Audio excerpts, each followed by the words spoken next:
My name is Brielle. I'm 34 years old. And the night my family decided to celebrate my younger brother like he had just climbed out of a fire and rebuilt his life with his bare hands, I was sitting 3 feet away from him at a rooftop restaurant in Alpharetta, watching everyone act like I wasn't part of the same story. I had driven in expecting the usual thing, a nice dinner, a few polished speeches, the kind of forced smiling I'd been doing for years whenever my parents wanted an audience for his latest comeback. He had a new job, a smaller one than the last, but in my family that didn't matter. What mattered was that he was still the one they could talk about with pride. The one whose work sounded impressive to people who only respected things they could brag about over dinner. I was the other child, the one with the career nobody in that family had ever tried to understand, the one they reduced to vague phrases and polite indifference, the one my mother had been quietly calling the disappointment for so long that by then she barely bothered to hide it. I hadn't gone there planning to say anything. I hadn't gone there to correct anyone, embarrass anyone, or turn that dinner into the kind of night people would keep replaying in their heads afterward. But there's a point when humiliation stops feeling familiar and starts feeling expensive. And when my mother opened her mouth and decided to compare her children out loud in front of everyone at the table, something in me went completely still. Before I tell you what he said, and what happened after I walked out, tell me, what time is it for you right now? And where are you watching from? I'm curious to see how far this story will travel. By then, none of it felt new. My mother, Charlene Parker, had been building that version of me for years, one comment at a time, always in a voice calm enough to sound reasonable and sharp enough to leave a mark. She never needed to call me anything ugly. She was better at it than that. She could reduce a person with a sigh, with a glance, with the kind of sentence that made everyone at the table uncomfortable for a second before they went back to eating. My father, Raymond Parker, almost never started those moments, but he finished them. He had a way of smiling at the end of something cruel that made it feel official, like my mother had offered an opinion, and he had stamped it with approval. My younger brother, Mason Parker, grew up in that space the way some people grow up in sunlight. He did not create the system, but he learned early that it worked in his favor. Mason had always been the easier child to display. He was outgoing in the right way, polished without seeming rehearsed, good at meeting people, good at making ordinary work sound bigger than it was. At family dinners, my parents asked him follow-up questions. They leaned in when he talked. When I spoke about work, the energy shifted almost immediately. Charlene's eyes would glaze over first, then Raymond would reach for his drink, and within seconds the conversation would drift somewhere else. Nobody argued with me. That would have required engagement. They just treated my life like background information. It would have been easier if I had actually failed. At least then their version of me would have made sense, but I did well in school, worked hard, and built a career that paid well long before anyone in my family understood what I was doing, and none of it mattered because it was the wrong kind of impressive. I did not bring home stories they could retell to friends. I built systems, fixed broken operations, and spent years learning how companies ran under the surface, which made my work valuable to the people who needed it and invisible to the people who only cared whether it sounded glamorous in a social setting. My parents were not disappointed that I was capable. They were disappointed that my success could not be shown off.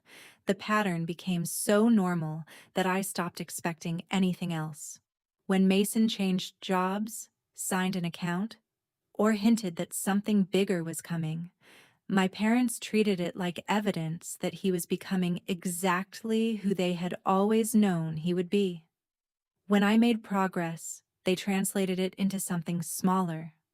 Consulting became freelance work in their mouths. Equity became luck. Strategy became paperwork. If I mentioned being busy, Charlene would ask whether I had thought about finding something more stable. If I traveled for meetings, Raymond would ask whether all that flying was really necessary for the kind of work I did. They never challenged Mason that way because they never doubted his category. He belonged to success before he had earned it. I was expected to prove mine every single time, and even then, the standard moved. That was why people outside the family usually noticed the imbalance faster than the family itself.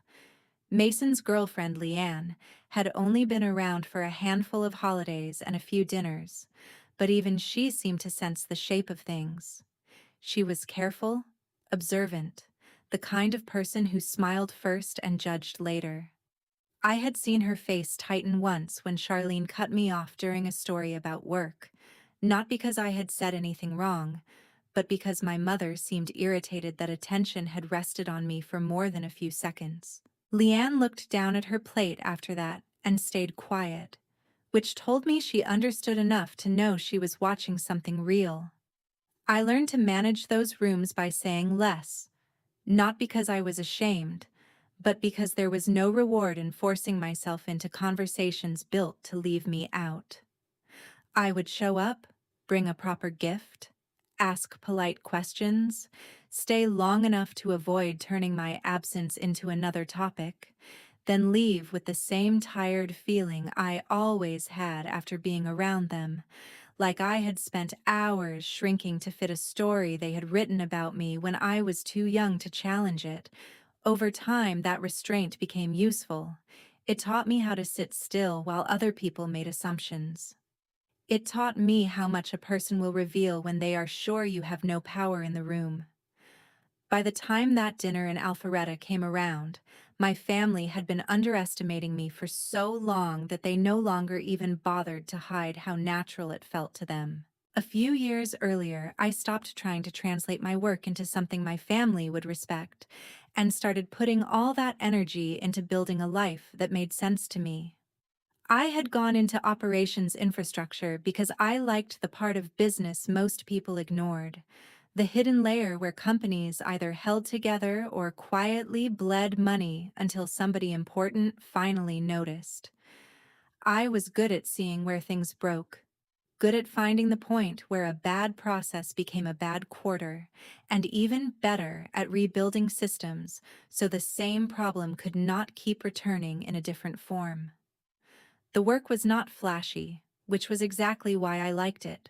It rewarded patience, pattern recognition, and the ability to stay calm while everyone else was still pretending the problem was temporary.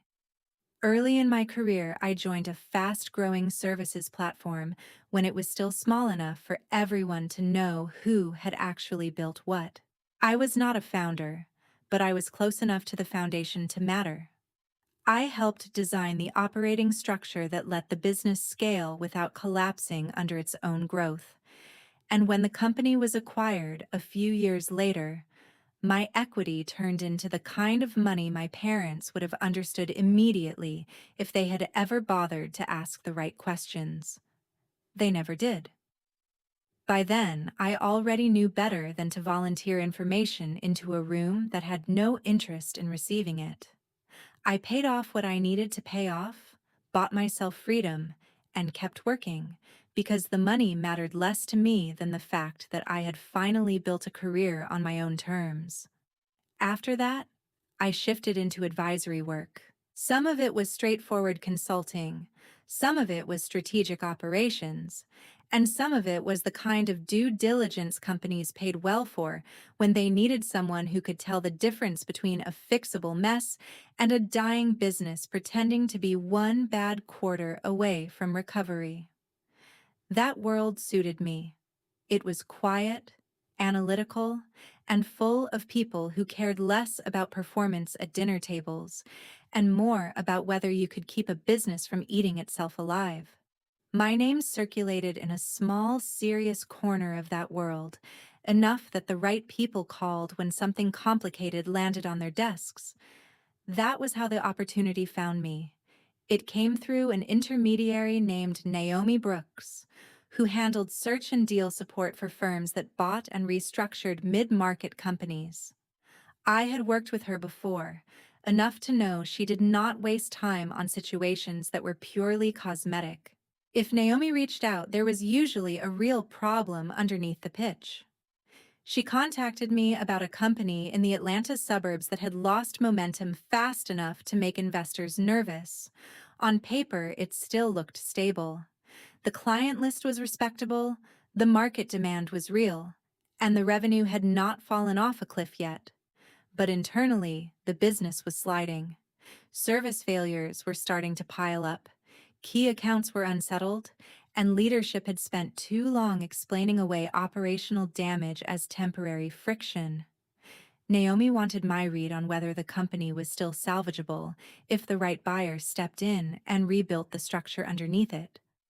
I almost passed on it because I was already juggling two other projects and did not feel like spending another week in conference rooms with executives who wanted reassurance more than truth. Then she sent over a short background packet, just enough for me to know what kind of business I would be assessing, and one line in the materials caught my attention. The company specialized in service logistics and compliance management for multi-location commercial clients, which was exactly the kind of business where small internal failures multiplied into large external consequences. It was familiar territory for me, the kind of operation where a leadership team could look competent for years while building one expensive mistake on top of another. I agreed to take the preliminary review, mostly because I knew I would be useful there. At first, it had nothing to do with my family. Then I opened the fuller document set and saw the company name. I knew it immediately, not because I had tracked it closely, but because I had heard it enough times in passing from my parents whenever they wanted to remind me that Mason was doing well. He had worked there long enough for them to weave it into their favorite version of him, the polished son on the rise, the one attached to a growing company with important clients, and a future they could describe to other people with confidence. I sat back in my chair and stared at the screen for a minute longer than I needed to. It was not shock exactly. It was the strange, familiar feeling of realizing that the two halves of my life, the one my family narrated and the one I actually lived, were about to cross in a way none of them would see coming. I still could have walked away. If anything, stepping back would have been cleaner. But work had always made more sense to me than avoidance, and the moment I started reading deeper, the professional part of my brain took over. Whatever history I had with Mason, the company in front of me was a real case, with real operational damage, and a very specific kind of weakness I understood better than most people in the room probably ever would. So I kept going, not because I was chasing family drama, and not because I already knew where it would lead, but because buried under the noise was a business problem I knew how to read. And by then, I had spent too many years being underestimated to ignore something just because it had my brother's shadow on it. Once I got access to the internal materials, the family version of Mason started falling apart almost immediately. The company was not collapsing because of bad luck or some random shift in the market. It was struggling because leadership had made a series of impatient decisions and then kept doubling down after the damage was already visible. The business handled service coordination, compliance tracking, and field response logistics for large commercial clients with multiple properties spread across different regions. That meant the entire value of the company depended on consistency. Clients were not paying for a nice presentation or a convincing pitch. They were paying for predictable execution, accurate reporting, and the kind of operational stability that only becomes noticeable when it disappears. Over the previous year, the company had rushed out a new internal deployment model that was supposed to streamline scheduling, automate field updates, and cut labor costs. Instead, it introduced gaps everywhere. Site visits were logged incorrectly. Work orders were duplicated or delayed. Compliance records were mismatched. And regional managers kept getting conflicting data depending on which system snapshot they were looking at. That kind of failure does not stay hidden for long when the clients are large enough.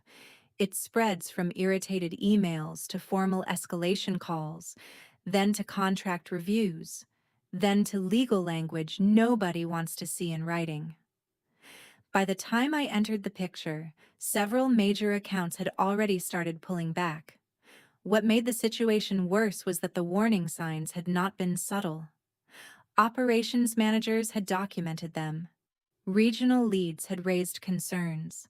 Internal review notes showed the rollout was moving too fast for the company's infrastructure, and several people had recommended slowing implementation until the service data matched what was happening in the field.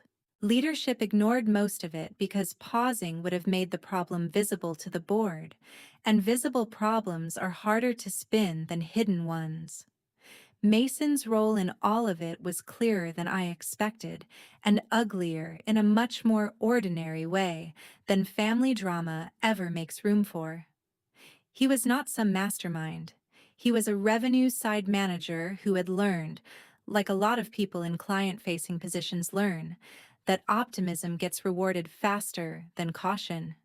He managed relationships that mattered to the company, and once the new rollout started creating friction, he was in the middle of conversations with clients whose contracts were suddenly at risk.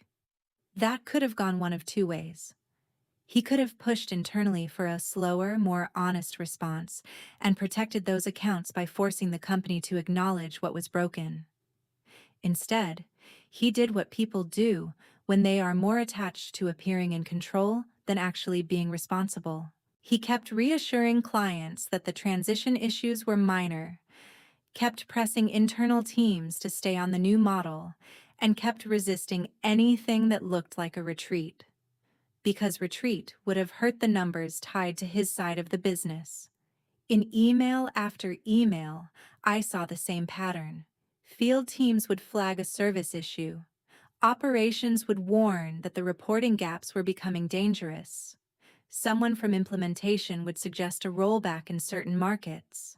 Then a response would come through from the revenue side insisting that reversing course would create more confusion and damage client confidence. Mason's name was not on every message, but it was on enough of them, and when it appeared, the tone was consistent. Push through. Reassure the client. Keep the account calm. Do not let this become a bigger story than it already is. That kind of thinking works right up until the clients compare promises to reality and realize they are being managed instead of helped. The personnel files told the rest. A few of the company's largest accounts had tied their frustration directly to repeated assurances from Mason's side that things were under control when they were not. One client had documented weeks of unresolved site-level errors that continued after being told the issue was already fixed. Another had threatened to terminate unless the company assigned someone else to the account. Internal leadership, already desperate to stop the bleeding, needed someone close enough to the damage to sacrifice and senior enough to make the gesture look meaningful. Mason fit perfectly. The official language around his departure was careful, but not soft. He was separated after failing to manage account deterioration during a known operational disruption and after contributing to internal misalignment around client communications. That was the corporate version. The simpler version was this. He had protected appearances until the clients no longer believed anything the company said, then tried to create distance between himself and the mess once the fallout became impossible to contain. What made my stomach tighten was not that he had lost the job. Plenty of competent people get pushed out during ugly transitions, and companies often assign blame selectively when they are trying to survive. What stayed with me was how quickly I understood what had happened afterward. At home, he had clearly rewritten the entire thing. I did not need to hear the exact story to know the shape of it, because I had been listening to my family talk about him for months. They framed his exit like a strategic decision, something clean and controlled. The kind of career move ambitious people make when they outgrow a company that can no longer match their direction.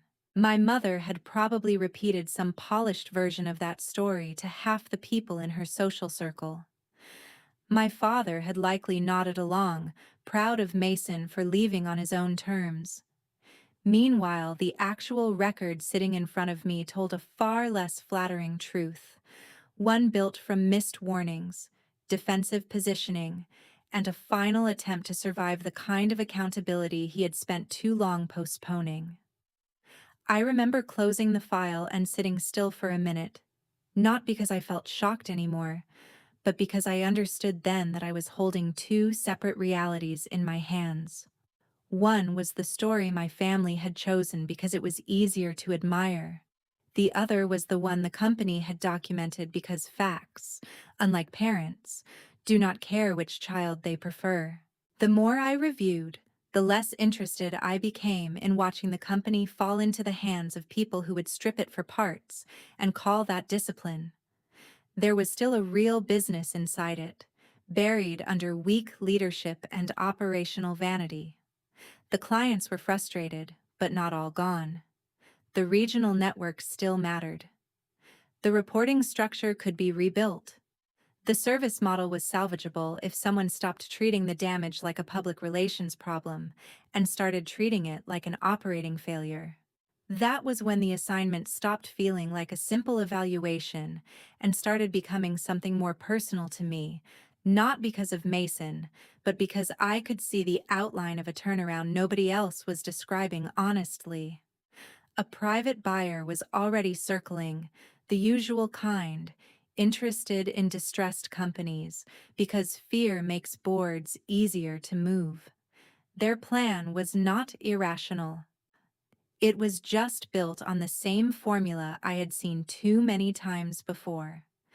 Buy low, cut hard, reduce complexity by cutting people who actually knew the work, then hope the remaining clients stayed long enough to make the numbers look smart. That might have stabilized the spreadsheet. It would not have rebuilt the company. I called Naomi and asked how real the window still was if I came in with my own offer. She told me the board had not signed final papers yet, but I would have to move quickly, show proof of funds, and present a cleaner plan than the one already sitting in front of them. By that evening, I was on the phone with my attorney, Caleb Foster, walking through the structure. He asked whether I was thinking like an investor or like a sister, which was exactly the right question. Mason's history with the company had gotten my attention, but the deal only worked because the business still had value under the damage. If he had never worked there, I still would have liked the client base, the market position, and the fixable nature of what had gone wrong. We moved through one of the acquisition entities I already used, kept my name out of the visible paperwork, and built an offer that gave the board two things at once: a better immediate outcome and a believable path forward. I was not offering big promises. I was offering a faster close, verified capital, and a written commitment to fund the repair work the company had delayed for too long. Once the discussions became serious, I stopped looking at the business like an outsider. I mapped the recovery the same way I always did, by finding where friction was being created and where trust had broken down. The field reporting process had to be cleaned up first. Regional authority had to be restored, where leadership had centralized too much. Client communication had to stop sounding polished and start sounding honest. Several accounts were still salvageable if someone gave them a timeline they could believe and then met it. By the time my offer was accepted, I already knew who I wanted in the first two key roles. I did not want to run daily operations myself, because ownership and operations are not the same skill. I recruited Dana Mercer as chief executive, someone who had run complex service businesses without confusing confidence for competence. For the operating side, I brought in Nolan Pierce, a process-heavy leader I trusted to rebuild discipline without slowing the company into paralysis. Together, we replaced the people who had spent too long explaining away preventable failures and started rebuilding the business from the inside out. The work was not dramatic. It was contract reviews, staffing decisions, difficult client calls, and weeks of telling the truth more clearly than the previous leadership ever had. Some accounts were gone for good, and I accepted that early. But enough of the company remained that progress started to show in the places that matter first. Fewer escalations, cleaner reporting, faster resolution times, and less internal contradiction. We rebuilt credibility in layers, inside the company first and then outside it. We also changed the internal rhythm of the place. People stopped wasting energy on performative optimism and started using it on useful work.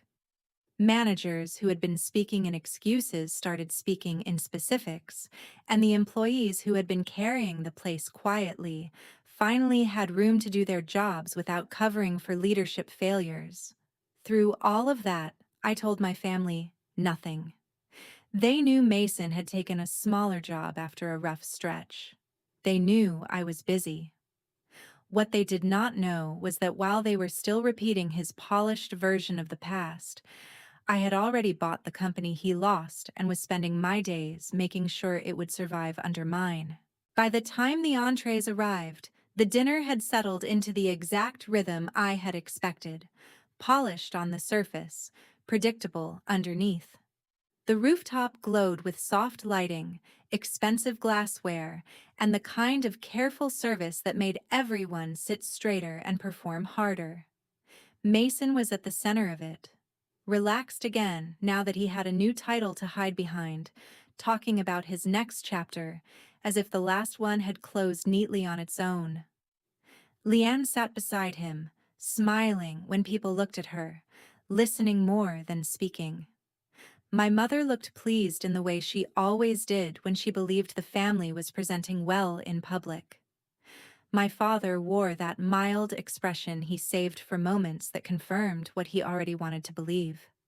Then Charlene turned toward me with that cool expression she used right before saying something she expected everyone else to accept as harmless. She started talking about resilience, about how proud she was that some people in the family knew how to recover, how to make something of themselves even after setbacks.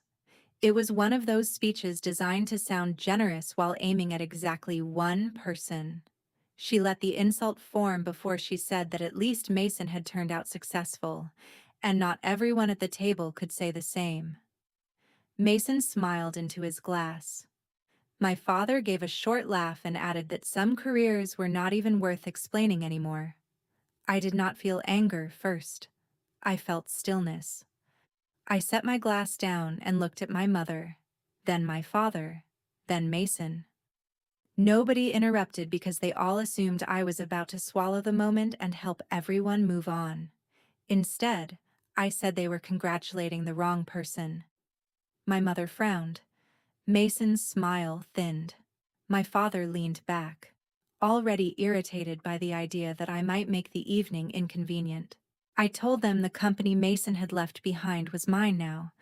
The shift at the table was immediate.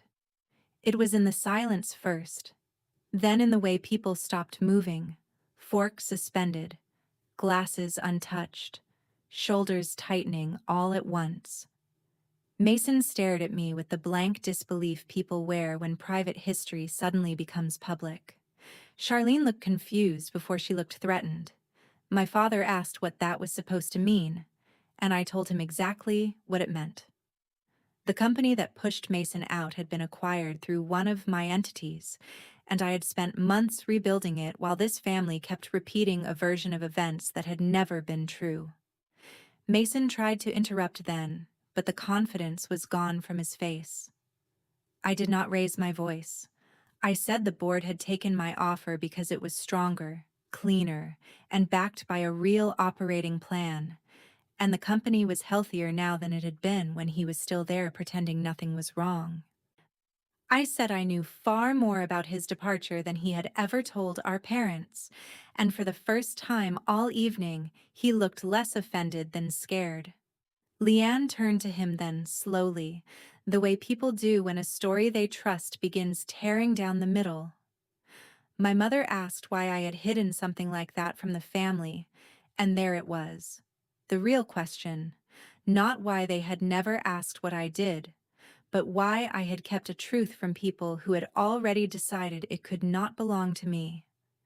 I told her I had not hidden anything. Nobody in that family had ever cared enough to ask what I was building, only whether it sounded impressive in language they understood. My father started to say that this was not the time or place, which might have meant something if that table had not been the right time and place for their contempt all night.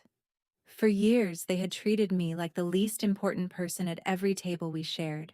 That night, without raising my voice once, I watched all of them realize they had been talking down to the only person there who held the power they respected. The next morning made everything plain. My phone started buzzing before I was fully awake, and by the time I sat up in bed, I already knew what kind of day it was going to be. My mother had called 4 times. My father had left one voicemail. Mason had sent a string of messages that moved from outrage to self-pity in less than an hour. I did not answer any of them. I got dressed, made coffee in the hotel room, and watched the city come into focus through the window while my phone kept lighting up like it belonged to someone else.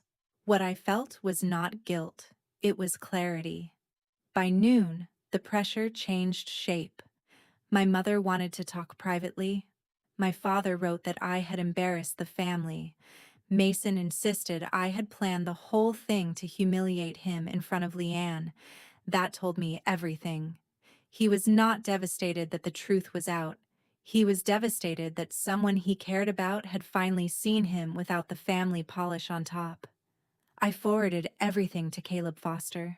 Mason had no real legal claim, but shame makes people reckless.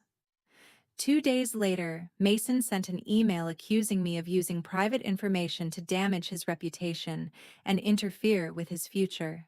A week after that, a lawyer sent a demand letter asking for compensation tied to emotional harm and lost opportunity. Caleb answered it for me. His reply was short and impossible to misunderstand. Mason had already been out of the company when I acquired it. I had not caused his departure. The records were clear. The ownership trail was clean. If they wanted to force the issue, discovery would only make his position worse. That ended the legal performance quickly. The family performance dragged on. Charlene left voicemails full of tears, then anger, then wounded confusion. She said families were supposed to protect each other.